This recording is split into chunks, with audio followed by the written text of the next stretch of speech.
Again welcomes to all of you at अपनी पाठशाला। पिछली क्लास में हम लोगों ने डिसीज़ में एंथ्रेक्स और उसके बाद में गलघोटू इन दोनों पे चर्चा करी। आगे बढ़ते हैं इस क्रम में। अगली दोनों डिसीज़ है लंगड़ी रोग और थनेला यानी कि मेस्टाइटिस और ब्लैक क्वार्टर।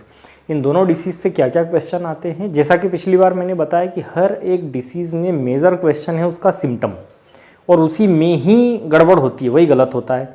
सिम्टम किस तरह से वो एग्ज़ाम में पूछेगा वैसा ही आपका आंसर देना है ना।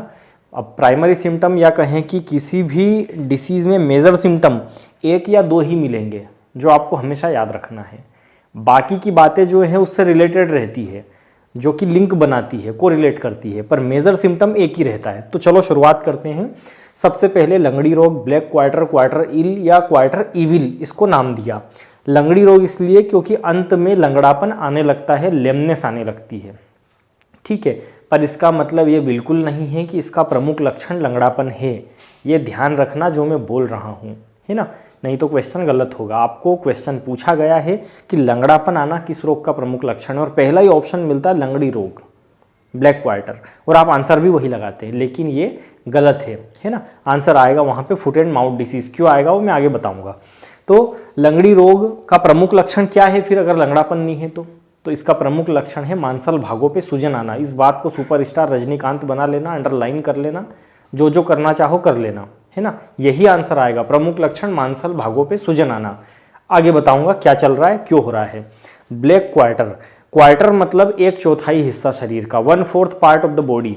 शरीर को अगर अपन एक चौथाई हिस्से में बांट दे तो हर एक हिस्से का जो मस्कुलर पार्ट है, मांसल भाग है, फिर वो कंधा हो सकता है, जांग हो सकता है, इन भागों में सूजन आने लगती है, ठीक है। तो हर एक चौथाई हिस्सा प्रभावित होता है। 1/4 part of the body will affect by this disease, so it is called black quarter, और क्वार्टर इल और क्वार्टर इविल। देन टेम्परेचर हर एक डिसीज का याद करना है, ठीक है। बाकी सब में तो एंथ्रेक्स के समथिंग ही रहेगा टेम्परेचर, सब में 105 से 107, जैसे गलघोटू का था 104 से 108। लेकिन यहाँ टेम्परेचर स्पेशल है, ज़्यादा है, इसलिए ये आपको अलग से याद रखना है। और ये पूछता भी है, अलग से स्पेशल पूछता है ना। 107 से 108 डिग्री फ़ारेनहाइट टेम्परेचर बॉडी का बढ़ जाता है, ठीक है। एकमात्र डिसीज जिसमें घटता है, ठीक है। कौन सी डिसीज है बताना भैया। तो यहाँ पे टेम्परेचर याद रखना। इंक्यूबेशन पीरियड, उद्भवन काल, माइक्रो ऑर्गेनिज्म बॉडी में इंटर करने से लेके तो उसके सिम्टम दिखने तक का टाइम, इंक्यूबेशन पीरियड। जैसे कोरोना का अपन कहते हैं 14 डेज का साइकिल है, 14 दिन तक आप आइसोलेट रहो, अगर आपको लक्षण नहीं आए मतलब आपको कोरोना नहीं है ना। तो यहाँ पर इसका जो अगर टाइम पीरियड अपन कहें उद्भवन काल इंक्यूबेशन का, तो वो 2 से 5 दिन का है, ठीक है। तो 2 से 5 दिन में यदि लक्षण आ गए, मान लो एक पशु बीमार है, साथ में 4 और बंदे थे, उन चारों को भी अपन ने अलग अलग कमरे में रखा, भैया अब इनको भी बीमारी हो सकती है। अगर 2 से 5 दिन में उन चारों में, स्वस्थ पशुओं में अगर बीमारी के लक्षण नहीं आए, मतलब समझना कि वो ठीक है, उनमें नहीं होगी बीमारी। और यदि 2 से 5 दिन में आ गए तो बीमार है, तो मतलब लक्षण प्रकट होने तक का टाइम क्या, 2 से 5 दिन। जैसे रेबीज का क्या था, 6 माह, है ना। आगे बढ़ते हैं। जीवाणु कौन सा है यहाँ, तो क्लोस्ट्रीडियम। क्लोस्ट्रीडियम भी अलग अलग स्पीसीज में अलग अलग, है ना। बड़े पशु काऊ बफेलो में कहे तो क्लोस्ट्रीडियम सोवियाई, और गोट शिप छोटे पशु में क्लोस्ट्रीडियम सेप्टिका या सेप्टिकम। छोटे पशु में छोटा नाम, बड़े पशु में बड़ा नाम। रटना है, एग्जाम में पूछा गया है, ठीक है। अब इस बीमारी का सबसे ज्यादा प्रकोप, ये प्रश्न BHU, ICAR और हर एक स्टेट के प्री एग्रीकल्चर टेस्ट में ये क्वेश्चन पूछा गया है। तो ब्लैक क्वार्टर लंगड़ी रोग का प्रकोप सबसे ज्यादा होता है 6 महीने से लेकर 2 साल तक, है ना। Mostly affected time 6 month to 2 years. लेकिन अगर पूछे कि कब तक ये रोग होता है तो 3 साल तक होता है। पर इस 3 साल तक में हाईली अफेक्टेड टाइम यदि पूछे तो वो क्या है, 6 मंथ टू 2 ईयर्स। अब 2 अलग अलग क्वेश्चन बन गए। पूछे कब तक प्रकोप रहता है, 1 साल तक, 2 साल तक, 3 साल तक, 4 साल तक, तो आंसर देना है 3 साल तक, अप टू 3 ईयर्स। लेकिन पूछे कि हाईली इन्फेक्टेड जो टाइम है वो कौन सा है, कि सबसे ज़्यादा जो है प्रभावित होने का समय कौन सा है, तो 6 माह से 2 वर्ष, 6 मंथ टू 2 ईयर्स। 2 बातें हैं अलग अलग, याद रखना। इसमें से ये 6 माह से 2 वर्ष जो है हर एक एग्जाम में आया हुआ क्वेश्चन है। देन इस बीमारी के फैलने के लिए जिम्मेवार क्या है, तो ये रोगाणु पनपता है खराब भोजन में, दूषित भोजन, है ना। कि मान लो कि बाड़े को साफ नहीं किया जा रहा, और जो खाने का यूटेंसिल बर्तन है उसके अंदर सफाई नहीं हो रही है, खाना सड़ रहा है उसमें, तो वहाँ क्लोस्ट्रीडियम पनपने लगता है, ठीक है। और इस कारण से ये पशु को हो जाता है। अब होता क्या है, तो इसलिए पूछा है प्रसारण वेक्टर दूषित भोजन से, इन्फेक्टेड फूड, ये भी एग्जाम में आया हुआ क्वेश्चन है और रिपीट हुआ है 1 से ज़्यादा बार। ठीक है, अब होता क्या है, कहानी समझ लो पहले। गंदा खाना खाया, खाने के साथ क्लोस्ट्रीडियम चला गया, बॉडी में जाके वो जीवाणु पहुंचता है मांसल भागों में, है ना, वहीं पे उसका खाना है, मांसपेशियां ही उसका भोजन है। अब मांसल भाग क्या है, बोले कंधे हैं, गले वाला हिस्सा है पशु में, है ना, बुटक वाला पुट्ठे वाला हिस्सा है, जांग वाला हिस्सा। तो इन सारे मांसल भागों में जीवाणु के संक्रमण से सूजन आने लगती, स्वेलिंग होने लगती। इसीलिए कहा कि स्वेलिंग इन मस्कुलर पार्ट या skeletal muscles, swelling in skeletal muscles.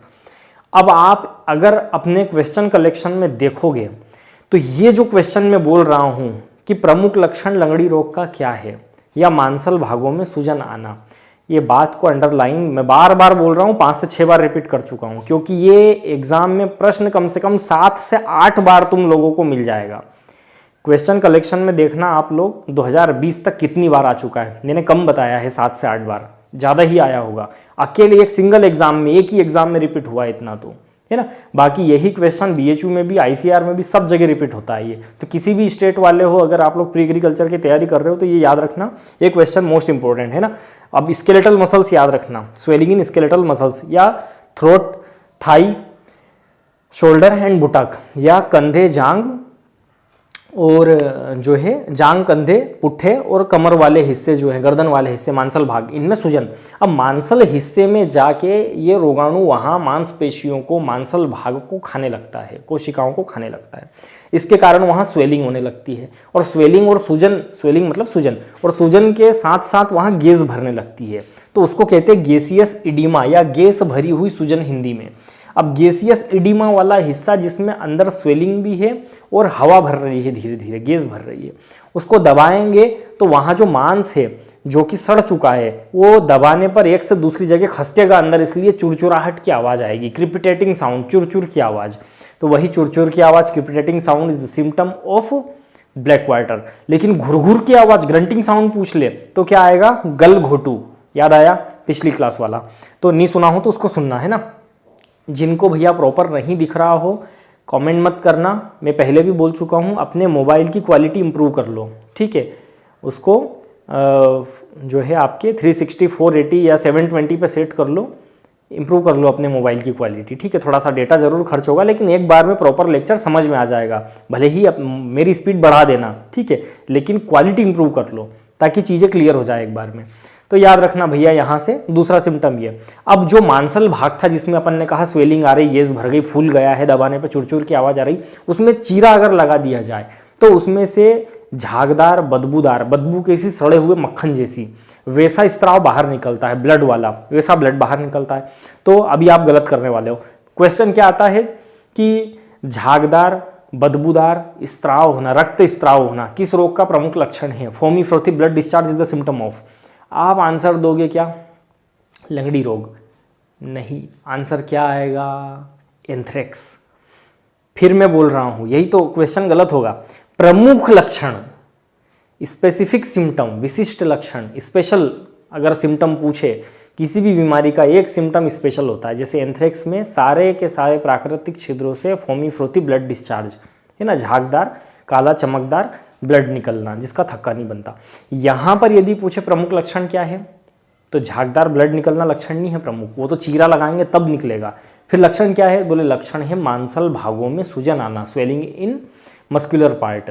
ये बात ध्यान रखना, ये क्वेश्चन इसीलिए गलत होता है क्योंकि और बाकी के सिम्टम भी दिखते हैं एक आध, इसी से ही अपन वो लगा देते हैं। वो पूछता लंगड़ी रोग का प्रमुख लक्षण है, पहले नंबर पे देगा लंगड़ापन आना, दूसरे नंबर पे देगा झागदार रक्त स्त्राव होना, तीसरे नंबर पे देगा वो अपना कि मस्कुलर पार्ट या मांसल भागों में सूजन आना, चौथे नंबर पे दे देगा चक्कर आना, भूख ना लगना। अब आप लोग सोचेंगे या तो लंगड़ा होना या फिर बोले वो झाग निकल रहा था बदबूदार, वो आ जाएगा। नहीं, लंगड़ापन प्रमुख लक्षण है किसमें? एफएमडी में। हालांकि यहाँ भी लंगड़ापन आएगा लेकिन प्रमुख लक्षण थोड़ी है ना। आपको जब कोई एक आंसर चूज करना हो तो बेस्ट क्या है उसका? मांसल भागों में सूजन आना, बस ये ध्यान रखना है, ठीक है।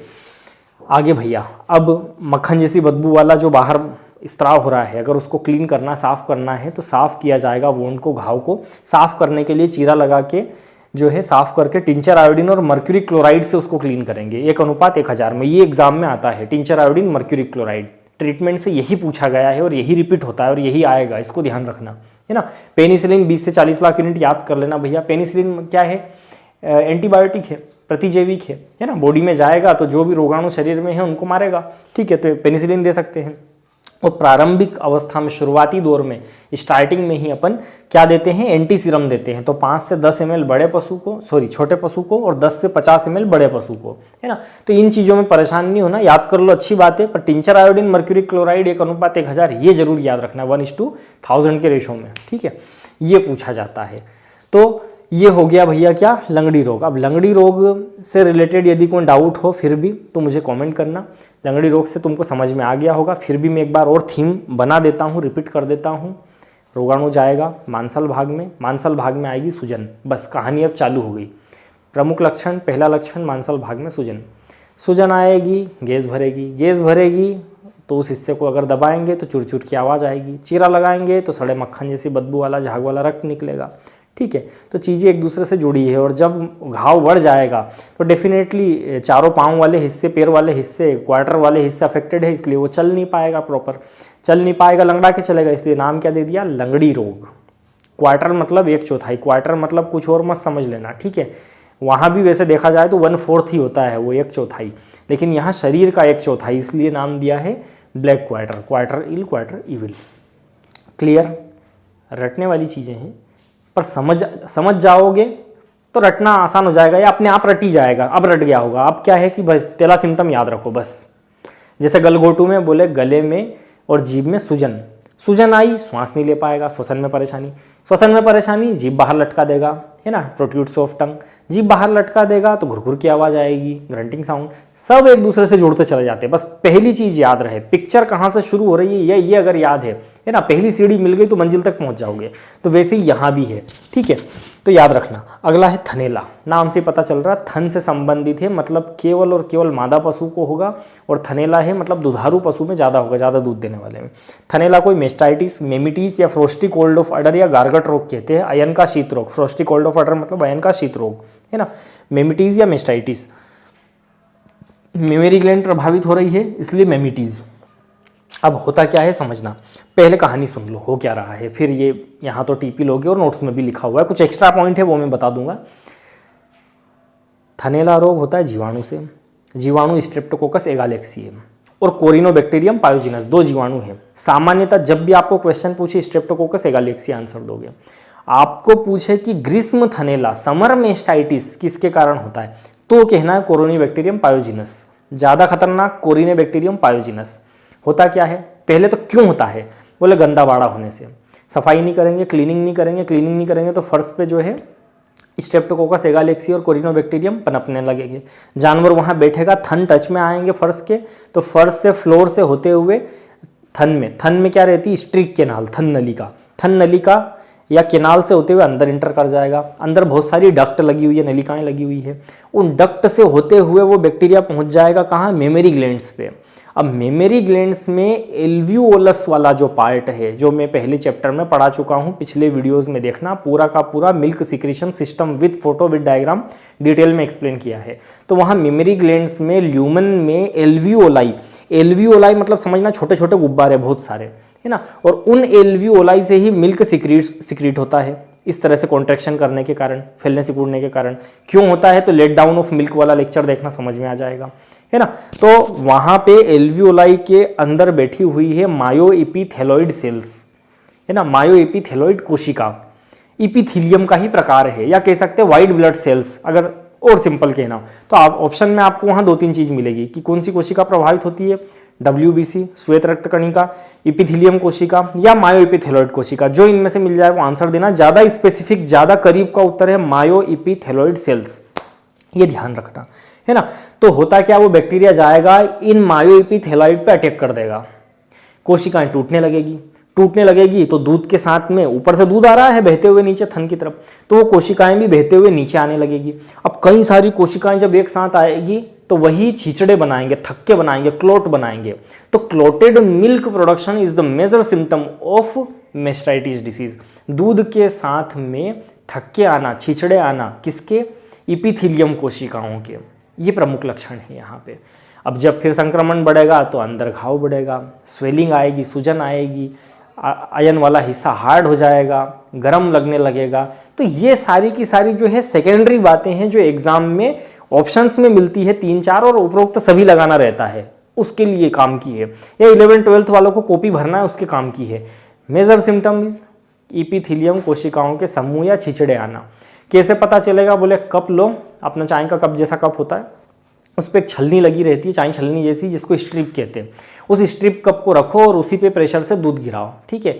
Strip cup test. वहीं छिछड़े ऊपर रह जाएंगे, उन्हीं को हाथ में देख लो, जो छलनी पे ऊपर रह गए, बोले हाँ रह गए हैं, आ रहे हैं, क्लोट्स आ रहे हैं, समूह आ रहे हैं, कोशिकाओं के थक्के आ रहे हैं, पता लग जाएगा पशु को थनैला है। थनैला में आयन बिल्कुल हार्ड होने लगता है, दर्द होने लगता है, पेन होने लगता है, और थन जो है वो कड़क हो जाते हैं, टीट्स जो है वो हार्ड हो जाते हैं। एनिमल जो है वो मिल्किंग नहीं करने देता। तो क्या करते हैं कि टीट्स में ऐसे पेन जैसा ही होता है, जिसको कहते हैं टीट साइफन, है ना? तो टीट साइफन लगाते हैं, उसमें आगे का हिस्सा नीब वाला नुकीला हिस्सा होता है और पीछे इंजेक्शन की तरह रहता है, उसको प्रेशर से खींच देते हैं। अभी यूट्यूब पे सर्च करोगे आपको दिख जाएगा, सब दिख जाएगा, लाइव दिख जाएगा। तो उसको आप खींच देंगे तो प्रेशर से पूरा मिल्क ऑटोमेटिक ड्रेन हो जाएगा, उसको मिल्किंग करने की ज़रूरत नहीं पड़ेगी, है ना? तो दर्द भी नहीं होगा उसको। तो थनैला में उपयोग होता है और मिल्क फीवर दोनों में उपयोग होता है, याद रखना, ठीक है? Tit siphon. तो इस तरह से उसको बाहर निकाल देंगे, ड्रेन कर देंगे। तो कुल मिला के बीमारी क्या है ये आपको समझ में आ गया होगा। अब जब बैक्टीरिया अंदर जाएगा तो मिल्क के अंदर काम की चीज़ें सब खा जाएगा। हरामखोर है बैक्टीरिया बड़ा, है ना? क्योंकि वो तो गया ही इसलिए नुकसान करना उसको। वहाँ जाके लैक्टोज खा जाएगा, मिठास पूरी खत्म, ठीक है? मिठास खत्म हो जाएगी तो दूध में जो क्लोराइड्स है केवल वही बचेंगे, इसलिए दूध खारा लगने लगेगा। इसलिए करते हैं इसमें स्वाद परीक्षण, टेस्ट एग्जामिनेशन, ठीक? फिर पीएच चेंज हो जाएगा उसका, इसलिए पीएच टेस्ट भी कर सकते हैं इसमें। फिर बैक्टीरिया बढ़ गया है तो कैटालेज एंजाइम बढ़ने लगेगा। बैक्टीरिया बढ़ने के साथ, ये बात अपन ने ब्रीडिंग वाले चैप्टर में पढ़ी हुई थी, है ना? नहीं मालूम हो तो आप लोग जो है उसको पढ़ लेना ब्रीडिंग वाले को, और ज़्यादा प्रॉब्लम हो तो वैसे अपन उसको बाद में डिस्कशन समय रहा तो कर लेंगे। तो कैटालेज एंजाइम बढ़ेगा, जीवाणु बढ़ेंगे, तो कैटालेज टेस्ट आप कर सकते हो। तो यहाँ पे ये सारे टेस्ट होते हैं, पर प्रमुख क्या है? Strip cup test. बाकी स्वाद परीक्षण, अम्लता परीक्षण, पीएच परीक्षण, कैटालेज टेस्ट, बैक्टीरियोलॉजिकल टेस्ट, क्योंकि जीवाणु भी तो बढ़ रहा है तो सीधे मिल्क के अंदर बैक्टीरिया देख लो, नॉर्मल से ज़्यादा है तो मतलब है उसको डिसीज, है ना? तो ये सारे के सारे परीक्षण यहाँ होते हैं। तो वही सारी बात लिखिए, एक्स्ट्रा पॉइंट क्या है वो समझ लेते हैं अपन। तो भैया सबसे पहले तो कारक याद रखना, स्ट्रेप्टोकोकस एगालेक्सिया। लेकिन प्रश्न में समर मेस्टाइटिस कह दे, ग्रीष्म थनैला कह दे। ग्रीष्म थनैला किसको होता है? ड्राई काऊ को होता है, सूखी गाय को। सूखी गाय मतलब क्या? सूखी मतलब ऐसा नहीं है कि गाय को पकड़ के निचोड़ के सुखा दिया तार पे। सूखी गाय मतलब कि दूध लेना बंद कर दिया क्योंकि भैयू आने वाला है ना? तो बोले भैयू आने वाला है, हैप्पी बर्थडे होने वाला है, बोले दूध लेना बंद कर दो ताकि भैयू को पोषण मिले। तो वो आखिरी के प्रेगनेंसी के 2 से 3 महीने जिसमें दूध नहीं निकालते, दूध को सुखा देते हैं या बॉडी में उसको ड्राई कर देते हैं कि शरीर उस मिल्क को एब्जॉर्ब कर ले, प्रोडक्शन बंद कर दे, इसलिए उस टाइम पीरियड को सुखाई काल या ड्राई पीरियड कहते हैं। तो उस टाइम में अपन ने, अगर नहीं पढ़ा हो तो पढ़ना आप लोग, केयर मैनेजमेंट वाले चैप्टर में, है ना? केयर ऑफ प्रेग्नेंट काउ, गर्भवती गाय की देखभाल। उसमें आप एक पॉइंट पढ़ोगे कि आयन के ऊपर आयोडीन का या टिंचर आयोडीन का लेप करते हैं, है ना? थनों पर आयोडीन के कोलाइडी विलियन का लेप करते हैं। क्यों करते हैं? ताकि ये बैक्टीरिया रिफ्लेक्ट हो, इंटर ना करे, मर जाए कॉन्टैक्ट में आने पे। आई बात समझ में? क्योंकि उस टाइम पे अभी दूध निकाल रहे होते हैं, तब तो रोज़ सफाई होती है थनों की, है ना? लेकिन 2-3 महीने दूध नहीं निकलेगा तो थन की सफाई नहीं हो पाएगी। थन की सफाई नहीं हो पाएगी तो बैक्टीरियल इन्फेक्शन के चांस रहेंगे। तो इसलिए समर मेस्टाइटिस कोरिनेबैक्टीरियम पायोजिनस के कारण ये ज़्यादा खतरनाक है। प्रकोप किन में? बोले सारे मिल्चिंग एनिमल में या जितने भी दूध देने वाले पशु सब में होता है। जिनमें भी मेमरी ग्लैंड से उनमें मेस्टाइटिस होगा, लेकिन गाय में चांस ज़्यादा है 43.6% और भैंस में है 20.7%, ठीक है? अब ये नेचुरली है, ऐसा ध्यान रखना, और ज़्यादा दूध देने वाले में ज़्यादा चांस है। तो भैया आगे बढ़ते हैं। मिल्क फीवर के साथ वैसे ज़्यादा लागू होती है ये बात कि ज़्यादा दूध देने वाले में ज़्यादा चांस है, ठीक है? आगे बढ़ते हैं। प्रसारण, खराब प्रबंधन के कारण सफाई नहीं करोगे, फर्श के ऊपर, फ्लोर के ऊपर बैक्टीरिया बढ़ेगा। ये प्रश्न पूछा गया है, खराब प्रबंधन से फैलता है थनैला, ठीक है? रोग लगने का ढंग, है ना? मोड ऑफ एंट्री अगर पूछे कि किस रास्ते से प्रवेश करेगा शरीर में, तो स्ट्रिक केनाल, थन नलिका, ये भी पूछा गया है, ठीक है? टेस्ट क्या होता है? बोले स्ट्रिप कप टेस्ट होता है। है ना। और साथ में बाकी के तो बता ही दिए हैं, स्वाद हो गया, अम्लता हो गया, पीएच हो गया, बैक्टीरियोलॉजिकल हो गया और कैटलिस्ट टेस्ट हो गया। इतने सारे टेस्ट है, पर प्रमुख क्या है, स्ट्रिप कप टेस्ट, ये ध्यान रखना है ना। अगर नहीं लिखा हो तो नोट कर लेना। फिर आगे बोला गया है कि दूध का संगठन बदल जाता है, ये बात आपको नहीं मिलेगी कहीं, ये प्रश्न याद रखना। दूध का संगठन क्या बदल जाता है, बोले सामान्य दूध का पीएच 6.7 के आसपास होता है, लेकिन जब यहाँ पे थनेला हो जाता है तो दूध का पीएच बढ़ के हो जाता है 7.4, 7.4, मतलब अम्लीय हुआ कि क्षारीय हुआ, बोले क्षारीय की तरफ जा रहा है ना। तो क्षारीय होने लगता है, अल्कलाइन होने लगता है टेस्ट इसका, और स्वाद में खारा लगने लगता है क्योंकि क्लोराइड बढ़ जाएंगे। लैक्टोज, फैट और प्रोटीन तो घटेगा, बढ़ गया क्या, क्लोराइड, NaCl, तो सोडियम और क्लोराइड बढ़ जाएंगे, बढ़ करके हो गए 1.4%, जबकि नॉर्मल में कितना होता है 0.12%। ऐसा कंपोजिशन ऑफ मिल्क में आप लोगों ने डेयरी वाले चैप्टर में पढ़ा होगा कि 0.12% क्या होता है, मिनरल्स होते हैं, लेकिन थनेला में मिनरल्स बढ़ के हो जाएंगे 1.4%, इसलिए वो खारा लगने लगेगा, है ना। सोडियम और क्लोराइड NaCl मतलब सीधा नमक ही है वो तो अगर मान लो क्लोराइड बढ़ने लगेगा तो खारा लगने लगेगा, है ना। तो दूध की मिठास किस रोग में कम हो जाती है, थनेला। किस रोग में दूध खारा लगने लगता है, थनेला। किस रोग में दूध में छींचड़े आने लगते हैं, थनेला। किस रोग में क्लोट बनने लगते हैं, है ना। तो ये सारी चीज़ें आपको याद रखनी है। ट्रीटमेंट क्या करें, 3-4 चीज़ें हैं।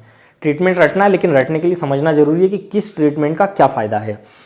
यहाँ से ट्रीटमेंट याद रखना, ठीक है। यहाँ अभी तक मैंने ट्रीटमेंट पे जोर नहीं डाला, यहाँ बोल रहा हूँ, याद रखना। 0.1% एक्रीफ्लेविन घोल, एंटीसेप्टिक है एक तरह का। एक्रीफ्लेविन और इंटरनली बॉडी के अंदर जाकर के ये घाव को भरने का काम करेगा। तो एक्रीफ्लेविन घोल 0.1% का है ना, मतलब 1:1000 के रेशो में सांद्रता वाला। इसका 60 से 70 ml का IM इंजेक्शन देंगे। थनों के माध्यम से कुछ भी नहीं करते, थन में चढ़ा देते हैं दवाई को, अंदर पहुंच गया और थन पे पट्टी लगा देते हैं, ठीक है। और कुछ देर के बाद में थनों को रब करके मसल के दवा वापस बाहर निकाल देते हैं, मतलब अंदर जो इन्फेक्शन था उसको ठीक करेगा, ठीक है, घाव भरने का काम करेगा। लेकिन बॉडी में पूरे के पूरे मेमरी ग्लैंड्स में, पूरे दुग्ध क्षरण तंत्र में, मिल्क सिक्रेशन सिस्टम में बैक्टीरिया तो है।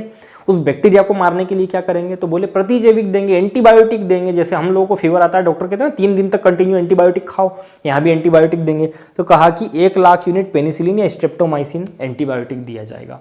इससे पहले तो सर एंटीबायोटिक बहुत ज़्यादा दिया था, 1 लाख यूनिट था, है ना। यहाँ पे 30 से 40 लाख यूनिट था, यहाँ पे केवल 1 लाख यूनिट क्यों है, तो बोले पहले जो डिसीज़ थे पूरे बॉडी में फैले थे।